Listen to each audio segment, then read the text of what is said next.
তাজ multimedia. তাজ multimedia. বন্ধুরা, আমাদের ভিডিওটি ভালো লাগলে দয়া করে লাইক বাটনে ক্লিক করুন, কমেন্টস করুন এবং আমাদের চ্যানেলটি সাবস্ক্রাইব করতে ভুলবেন না।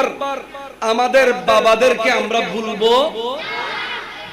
যেই বাবা সারা দিন রাত পরিশ্রম করেছেন শুধুমাত্র আমাদের সুখের ব্যবস্থা করার জন্য, সেই বাবাকে কি ভুলে যাওয়া চলে?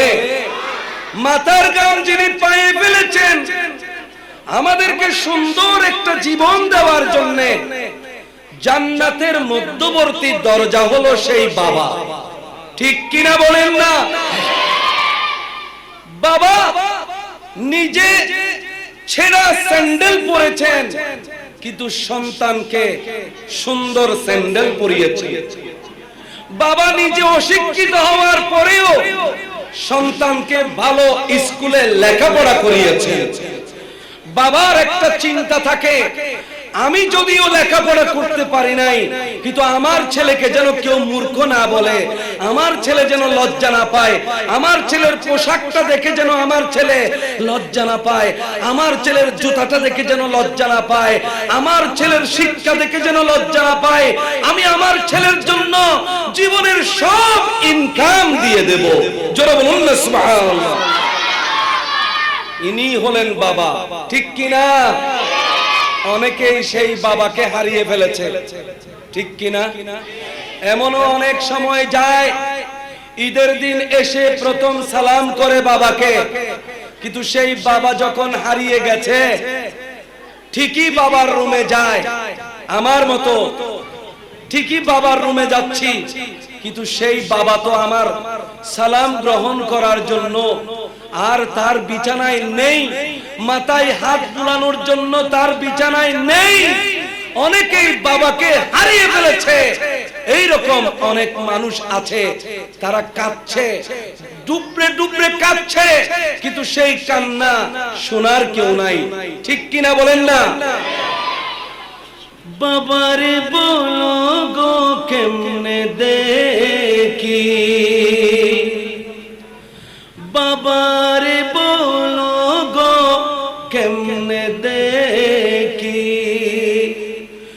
আমার বাবা চলে গেছে দিয়ে আমায় ফাঁকি,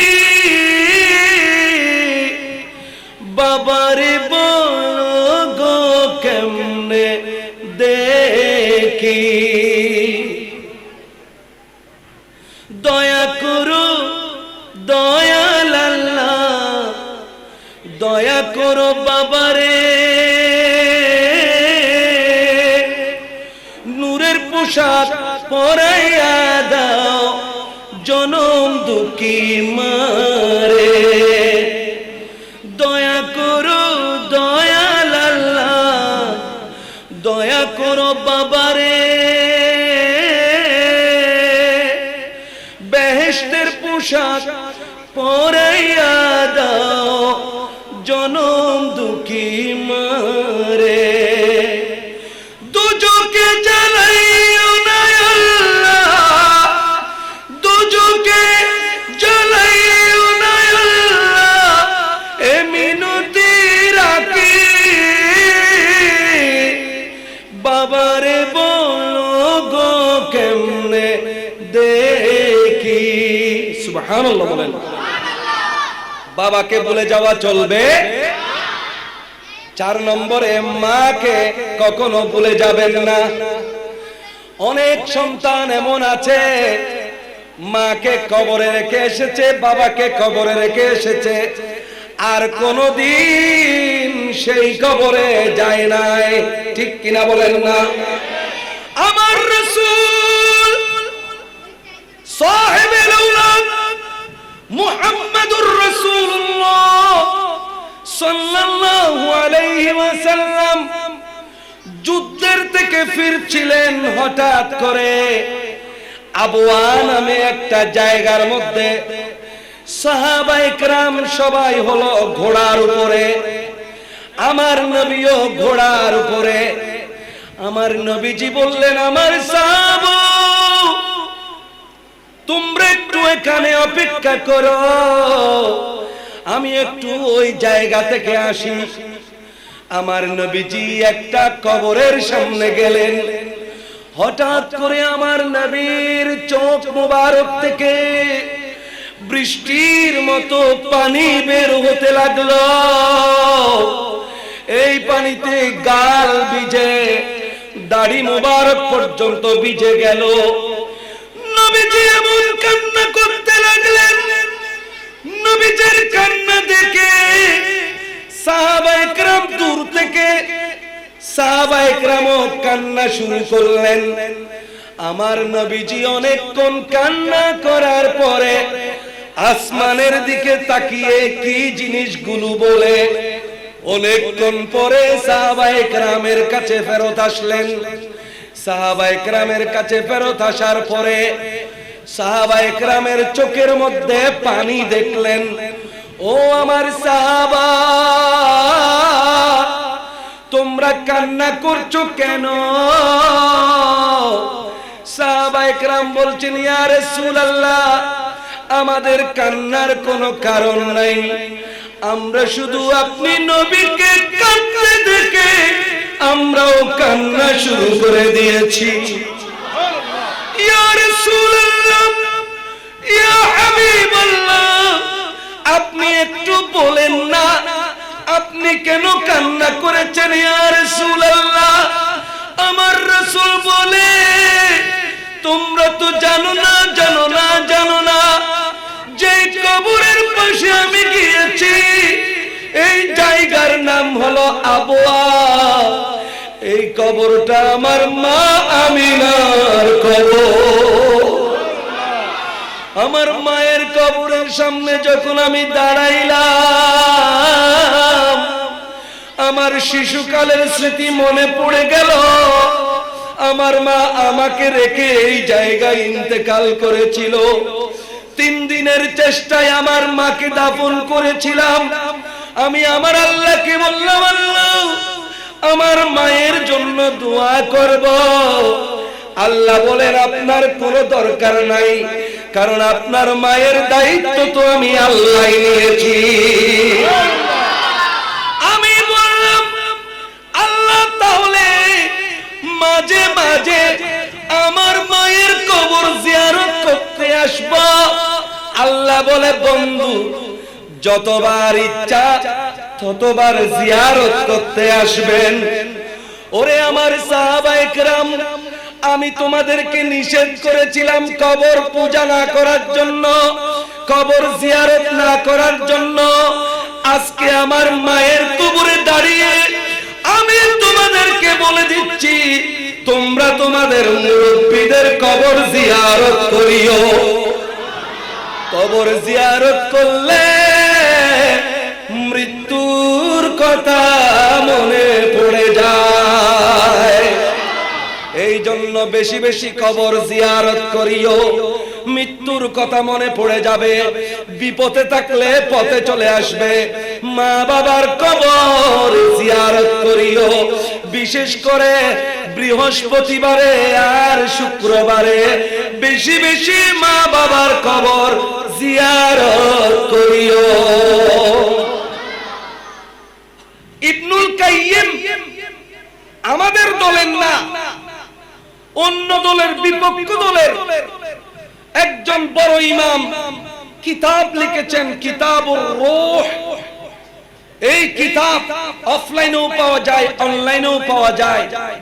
এই কিতাবের মধ্যে তিনি আনছেন রাবিয়া বসরির মতো, কিসের মতো বলেন না, রাবিয়া বসরির মতো একজন পাদ্রী টাইপের একজন মহিলা, সারা রাত ইবাদত করত, সারা দিন ইবাদত করত, সংসারের ফাঁকে কাজ না থাকলেই আল্লাহর ইবাদত শুরু করতেন। আমাদের দেশেও এইরকম কতগুলো মহিলা আছে, সংসারের কাজ করতেছে এক ফাঁকে, ফাঁক পাইলেই কোরআন শরীফ পড়া শুরু করে, ফাঁক পাইলেই নামাজ পড়া শুরু করে, ফাঁক পাইলেই তাসবিহটা নিয়ে আল্লাহর জিকির করা শুরু করে। ওই সমস্ত নেককার মহিলাদের জন্যই ঘরগুলো টিকে থাকে। জোরে বলুন না সুবহানাল্লাহ।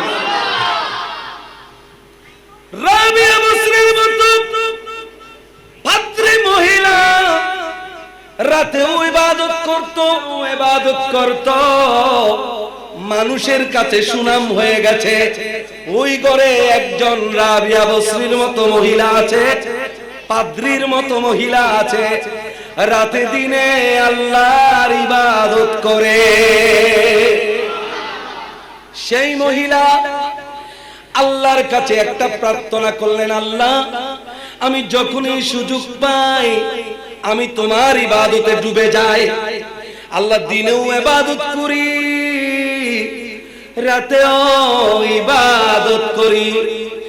আল্লাহ এত ইবাদতের বিনিময়ে আমি তোমার কাছে আর কিচ্ছু চাই না, কোনো ধন সম্পত্তি চাই না, বাড়ি গাড়ি চাই না, আমার হায়াত বাড়িয়ে দাও এটাও চাই না, আমি কিচ্ছু চাই না, শুধু একটা জিনিস চাই।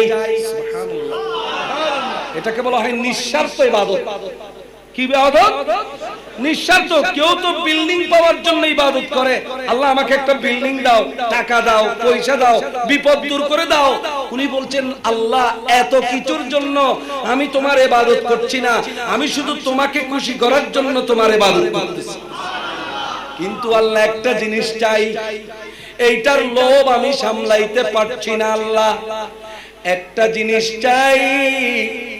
আল্লাহ রে ওই একটা জিনিস হলো মরার সময় যখন আসবে আল্লাহ তুমি আমাকে বেইজ্জত করিও না, মরার সময় আমাকে অপমান করিও না, মরার সময় আমাকে লাঞ্ছিত করিও না, মরার সময় আমাকে বেইজ্জত করিও না। আল্লাহ রে মরার সময় যদি কালিমা পড়ে মরতে না পারি, সুবহানাল্লাহ, মরার সময় যদি আমি কালিমা পড়ে মরতে না পারি তাহলে আমার মতো বেইজ্জত আর কেউ হবে না। আল্লাহ তোমার কাছে একটা মিনতি, আমি মরার সময়ে আমাকে ঈমান নসিব করিও, যেন আমি কালিমা পড়ে মরতে পারি, যেন আমি লা ইলাহা ইল্লাল্লাহ মুহাম্মাদুর রাসূলুল্লাহ পড়ে মরতে পারি, যেন তোমার নামের জিকির করতে করতে ঈমান রক্ষা করে মরতে পারি। আল্লাহ তুমি তৌফিক দান করিও। তো যে রাতে দিনে আল্লাহর ইবাদত করেছে আল্লাহ তার কথা শুনবেন না? বলেন, একটা মাত্র জিনিস চেয়েছেন, আল্লাহ কি তার কথা শুনবেন না? আল্লাহ শুনবেন না। এই জন্য আমার আল্লাহ তার মৃত্যুটা একেবারে নেককার মহিলার মৃত্যুর মতো ঈমান সহকারে জান্নাতি মহিলা হিসেবে মৃত্যুদান করলেন।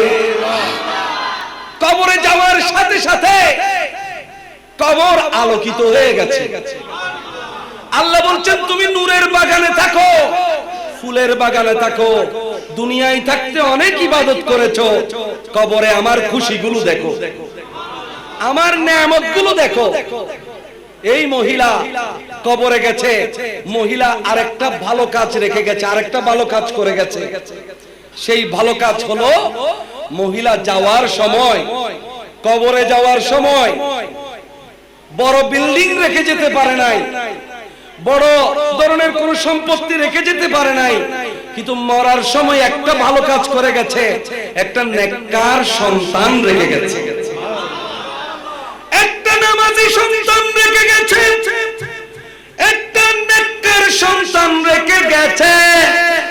যেই সন্তানটা নামাজ পড়ে পড়ে মায়ের জন্য দোয়া করত, আর যখনই প্রতি শুক্রবার আসতো, প্রতি শুক্রবার মায়ের কবর জিয়ারত করত। কি বার? সবাই বলেন, প্রতি শুক্রবার মায়ের কবর জিয়ারত করত, কবরের সামনে দাঁড়িয়ে আল্লাহর কাছে মায়ের জন্য দোয়া করত, আল্লাহ শিশুকালে আমার মা আমাকে যেভাবে লালন পালন করেছেন, আল্লাহ কোনো কিছুর প্রতিদান তো আমি দিতে পারি নাই, দেওয়াও সম্ভব নয়, আমার হয়ে তুমি আল্লাহ আমার মাকে আরো বেশি পুরস্কার দিয়ে দিও, আরো বেশি রহমত করে দিও। আল্লাহুম্মা রাব্বির হামহুমা কামা রাব্বায়ানি সাগীরা। সুবহানাল্লাহ। ওরে মুসলমান, আপনার জীবন ধন্য হবে, আপনার জীবন ধন্য হবে যদি আপনি এইরকম একজন সন্তান রেখে যেতে পারেন, যিনি কবরের পারে এসে সূরা ইয়াসিন পড়ে আপনার জন্য দোয়া করবে। ওই সন্তানে দোয়া করতেছে আর মনে মনে আশা করতেছে, আহা একবার যদি স্বপ্নে দেখতে পাইতাম আমার মা জান্নাতের পোশাকে আমার সামনে হাসতেছে, এইরকম যদি একবার আমি স্বপ্নের মধ্যে দেখতে পাইতাম অন্তরটা খুশি হয়ে যেত। কিন্তু হাই হাই, আজ 2 বছর 3 বছর 4 বছর চলে গেল, আজ পর্যন্ত আমার মাকে আমি স্বপ্নে দেখলাম না। একদিন রাতে মায়ের ব্যথায় মায়ের শোকে কান্নাকাটি করতে করতে করতে কান্নাকাটি করতে করতে হঠাৎ করে সন্তানের ঘুম এসে গেল। আদো ঘুম আদো চেতনের মধ্যে হঠাৎ দেখে চোখের সামনে জান্নাতি নূরের পোশাক পরা মা হাজির হয়ে গেছে। মাগো আসসালামু আলাইকা, আসসালামু আলাইকা ইয়া আম্মি জান, আম্মা জান গো তোমাকে সালাম। মারে আজকে 6 বছর ধরে আশা করে বসে রয়েছি তোমাকে জান্নাতি হিসেবে আমি একটু স্বপ্নে দেখব, কিন্তু আজ পর্যন্ত দেখতে পাইলাম না। আজকে তো আমার আশা পুরায় গেল, অন্তরটা খুশিতে ভরে গেল। মাগো তুমি কেমন আছো? মা বলে, সন্তান রে আমি আল্লাহর রহমতের বাগানে আছি, আমি আল্লাহর নূরের বাগানে আছি। মাগো শুনে আমার বেশি খুশি লাগলো। ও মা, মাগো আমার প্রতি কোন নসিহত আছে কিনা বলো। তুমি আমার প্রতি কোনো আদেশ দিলে দিতে পারো, কবর থেকে আমার প্রতি কোনো আদেশ দিলে দিতে পারো, আমি সেই আদেশ পালন করব। মা বললেন, সন্তান কোনো আদেশ নাই, শুধু তোমার প্রতি একটা উপদেশ আছে। সন্তান রে, শুক্রবার দিন যে তুমি আমার জিয়ারত করতে আসো, এইটা কোনোদিন বন্ধ করিও না, এইটা কোনোদিন বন্ধ করিও না। শুক্রবারের জিয়ারত কোনোদিন বন্ধ করিও না, কারণ তুমি যখন শুক্রবারে আমার কবরে আসো, আমার এই রূহটা আল্লাহ ফেরত দেন। আমি তোমাকে দেখতে পাই, আশেপাশের কবরবাসীকে ডাকতে থাকি, ওরে আসো আমার কবরে দেখো, আজকে একটা নেককার সন্তান রেখে এসেছি বলে আজকে আমার জিয়ারত করতে এসেছে। তোমাকে তোমাকে দেখে তোমাকে দেখে ও আমার সন্তান, তোমাকে দেখে শুধু আমি না, আমার আশেপাশের কবরবাসী সহ খুশি হয়ে যায়। শুক্রবারে কবরবাসীর রূহ ফেরত দেওয়া হয়, শুক্রবারে কবরবাসীর রূহ ফেরত দেওয়া হয়। এই জন্য যারা জিয়ারত করতে আসে ডাইরেক্ট তাদেরকে দেখে। ও আমার সন্তান, শুক্রবারের জিয়ারত কখনোই বন্ধ করিও না, শুক্রবারে আমার জিয়ারত করিও, কারণ শুক্রবারে তোমাকে দেখে আমার মন ভরে যায়। আশেপাশের কবরবাসীরা আমাকে বলে, তোমার জীবন ধন্য, তুমি দুনিয়ার মধ্যে এইরকম একটা জিয়ারতকারী নেককার সন্তান রেখে এসেছো।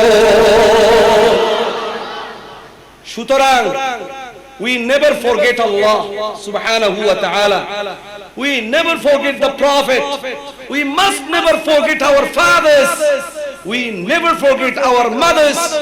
আমরা আমার মাকে ভুলবো না, আমরা বাবাকে ভুলবো না। অন্তত প্রতি শুক্রবার আমার মা বাবার কবর আমরা জিয়ারত করব। আল্লাহ আমাদেরকে তৌফিক দান করুন, আমিন।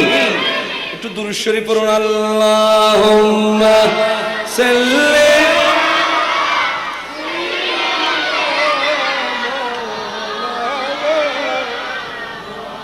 ওয়ালা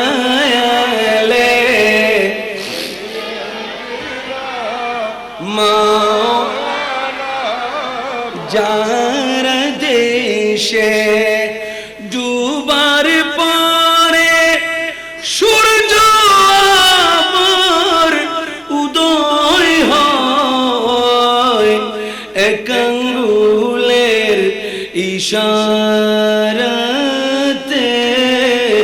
চন্দ্র দুই ভাগ হয়ে যায়। আল্লাহুম্মা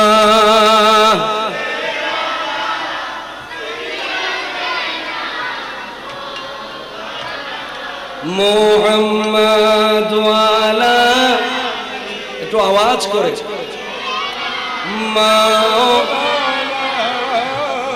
আমার দেহে আমার কলবে ওগো নবী তোমার নূর, তোমার নূরে আমার সৃজন, তুমি হলে আল্লাহর নূর। আল্লাহুম্মা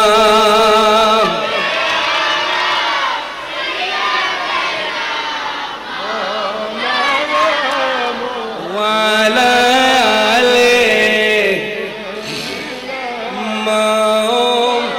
মনে রাখবো মাকে, মনে রাখবো বাবাকে। আল্লাহ তৌফিক দান করুন।